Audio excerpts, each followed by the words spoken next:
Le dragon de Cracovie.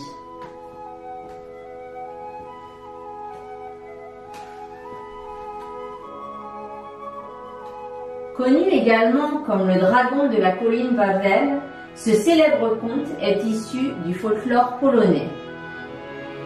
Ce dragon vit dans une caverne, sous la colline de Wawel, au bord de la rivière Vistule. Cette colline est située à Cracovie, l'ancienne capitale de la Pologne.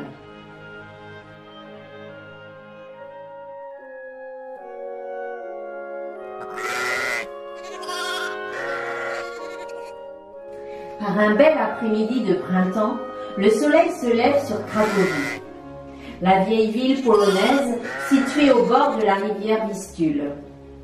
Les villageois travaillent dans les champs, semant le blé et faisant paître leurs troupeaux de moutons.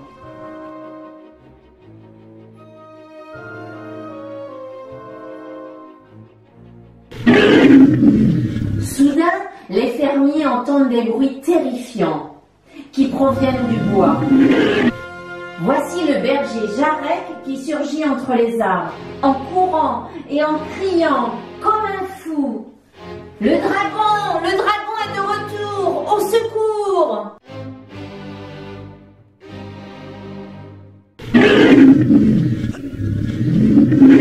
Tous les habitants s'enfuient alors vers la ville.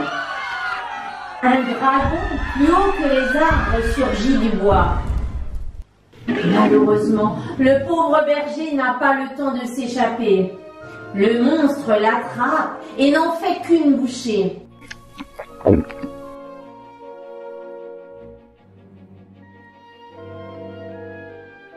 Pendant que les villageois cherchent un refuge, l'animal féroce, assis entre les arbres, savoure son déjeuner avant de disparaître dans le bois.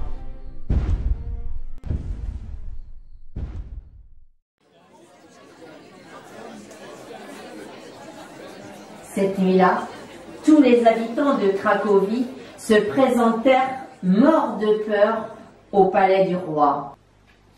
« Majesté, le dragon maudit est réapparu. Il a d'abord dévoré les moutons de Jarek. Puis, comme il avait encore faim, il a avalé ce vieux berger. » Le roi, nommé Crac, écoutait ces sujets avec attention.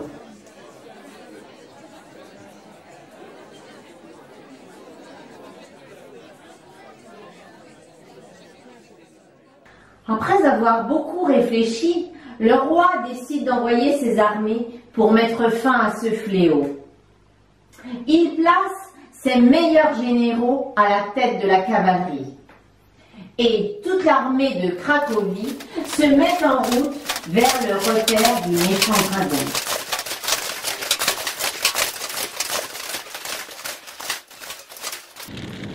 Lorsque les armées du roi arrivent devant la grotte du dragon, celui-ci sort, grognant et crachant du feu. Aucun général ne réussit à prendre la fuite. Le monstre les extermine tous.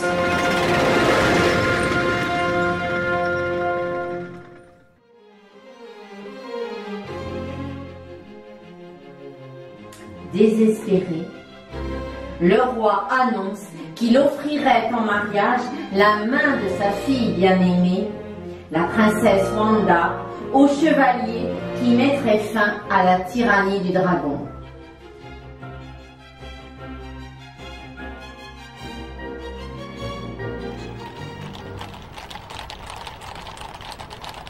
De vaillants guerriers venant de tous les coins du monde arrivent à la ville. Certains montent de beaux chevaux et portent des armures étincelantes.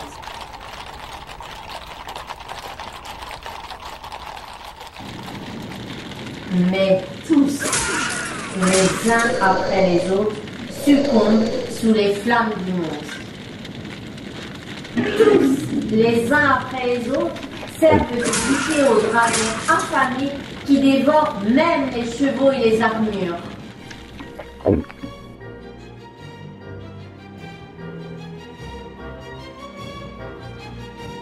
C'est alors qu'un simple cordonnier prénommé Scuba se présente au palais.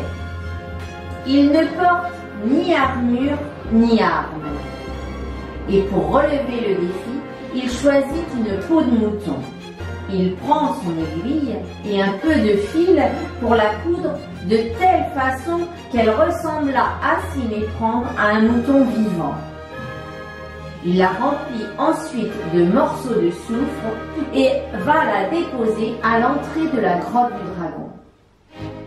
Ensuite, il se cache derrière un arbre et attend.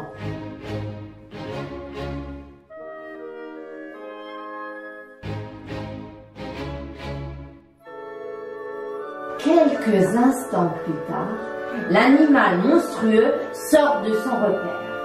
Et, voyant cette proie succulente, n'hésite pas à l'engloutir d'une seule bouchée. Aussitôt, il commence à ressentir une soif terrible.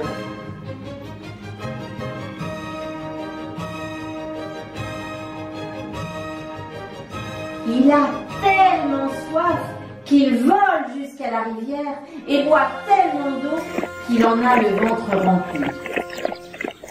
Scuba sort de sa cachette et se met devant le monstre pour le provoquer. En voyant l'insignifiant cordonnier, le dragon décide de le brûler en lui soufflant dessus. Mais aucune flamme ne sort de sa bouche, si ce n'est juste un peu de fumée.